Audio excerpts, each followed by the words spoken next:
So to time the engine means to rotate the crankshaft such that the crank and the cam and all the parts are set for number one top dead center. We take a 19mm or 3/8 12-point socket and we put it on the crankshaft sprocket nut, and then we rotate this guy until our finger blows off. Right, I can feel my finger sucking in right now, intake. So as it comes up now, it should pressurize and blow my finger off. And that means that's the top dead center of the compression. See that? So I'm very close to top dead center now. Turn the engine clockwise, because clockwise is the direction. So we're pretty close to top dead center there right now. You're at number one top dead center for compression combustion. The sprocket, the camshaft sprocket OT mark, will line up with the arrow on the black plastic guard. I colored it white with liquid paper for your viewing. But so we know the cam is now top dead center, so is the crank. So now let's look at the crank timing. What we see here now, the crank timing marks are off. Plastic cover. So the harmonic balancer is off timing, but the piston isn't. You can see that if I spin the crank, and it starts to fall down, goes up, starts to go down again. See? But let's look at the flywheel mark. There's a little O and a pointed arrow. That means we're right on the mark for the crankshaft. If I were to take the wrench and turn the wrench at all, you see that thing, just a little touch of the wrench, that little mark moves away real quick. So we know that the crankshaft is perfectly timed, top dead center. So what about the intermediate shaft, which is that guy there? So we figure out the intermediate shaft timing from the distributor. This is the number one spark plug. The rotor turns clockwise, so it's 1, 3, 4, 2. The center wire is from the ignition coil. So right now the rotor should be pointing to the number one, the tab inside the distributor cap for the number one spark plug wire.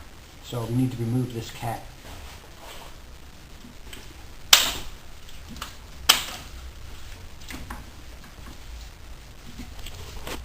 There is a mark. The rotor will be pointing right to that mark at top dead center. This is just a piece of plastic. We can take this off. See, there's an actual notch. And that means the rotor is timed perfectly. So as long as your timing marks are lined up on your flywheel, your rotor, on your distributor, and on your camshaft, that means you're safe to remove that old timing belt and then put on your new one. So we need to loosen this crankshaft sprocket bolt. It's unfortunately 12-point. The impact sockets that I have are all 6-point. So I can't just put an impact socket on this and zip that off. So we need to put a wrench on it and undo it. And it's on with like 66 foot-pounds plus 90 degrees angle. And that makes the bolt very tight. So we're going to have to get it off. So the question is, how do we keep the engine from turning over while we put the nut on that and spin it? So there's two ways you can do it. One, we take the starter motor off, then we wedge in a screwdriver between the teeth of the flywheel ring gear teeth and jam it up against the side of the bell housing to force the crankshaft to be stationary that way. Or another way would be the rope trick. I'm going to try the rope trick. Because the crankshaft sprocket bolt loosens by counterclockwise, I'm going to rotate the engine past top dead center. Now I'm going to feed rope into the hole where the spark plug was. So, and push the engine back to top dead center. And it should bring up. There you go. So now we can use that to undo the nut. So I'm going to use two wrenches, a big wrench like this and a little wrench like this. Lock them together. And try to loosen that bolt. Okay. A lot of force. It's a lot of torque.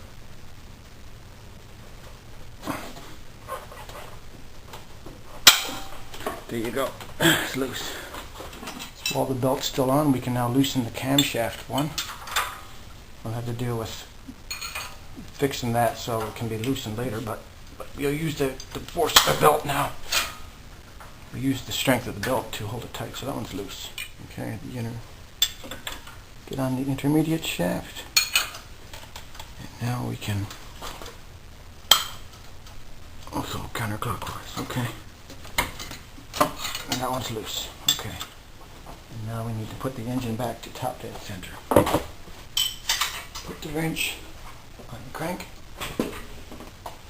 Now we can remove the timing belt.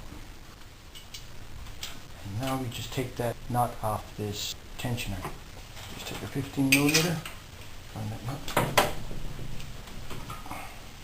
And this guy here, if you can see, it's on eccentric. It's mounted off center. You need to make sure it's in a position that tightens the belt.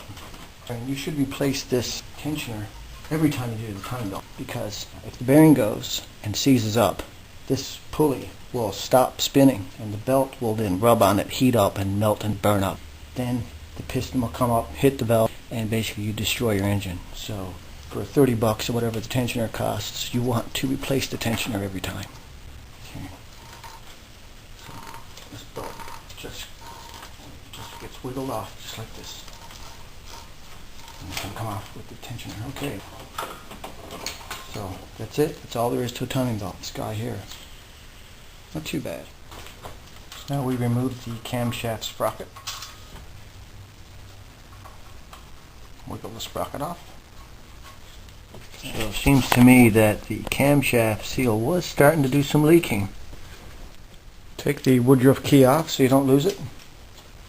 Put the bolt back in so we know that this is the bolt for the cam. We can take the intermediate shaft sprocket off.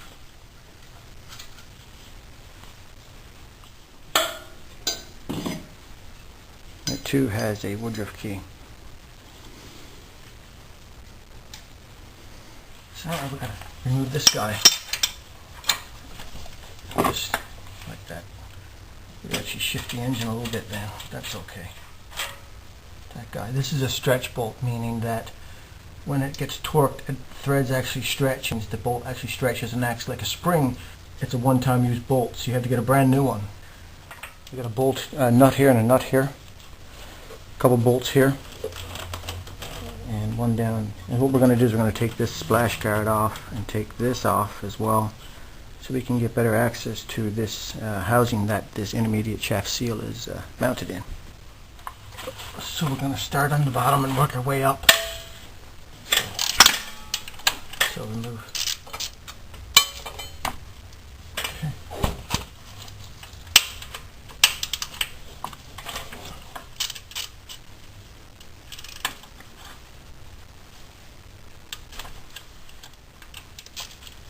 Remove this one. This one. Okay, this thing should come now. So it's just prying off. Okay. I stuffed paper towels in here because there's openings right here that go right into the oil pan. Any cleaning that you do here, you want to make sure you don't let any dirt fall into the opening. You really need to use a gasket scraper, or you could use a really old screwdriver that's dull and not going to scrape anything, and then make the new gasket leak. Now we want to clean this surface good. We got to get this seal out of the housing, so clean up the housing so it's not dirty. And I'm just going to take an end cap from a PVC pipe, put like that.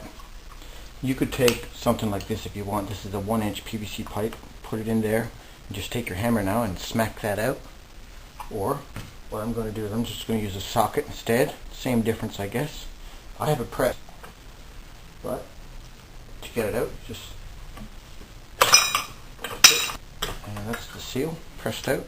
So we're ready to press in the new seal. You can put a bit of motor oil around the outside perimeter to help give it a seal and shove it in. I like to use Curl T. It's great for going on seals for differentials or tranny output shafts.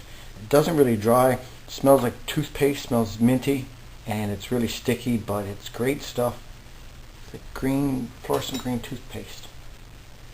Just going to smear a bit on here. And this will make sure that the oil, it never leaks around the outside. This stuff, by the way, is made for high temperatures and oil and chemicals and things like that. Take the seal. Press is nice because it helps preventing the seal from getting cocked as you drive it in. That's it.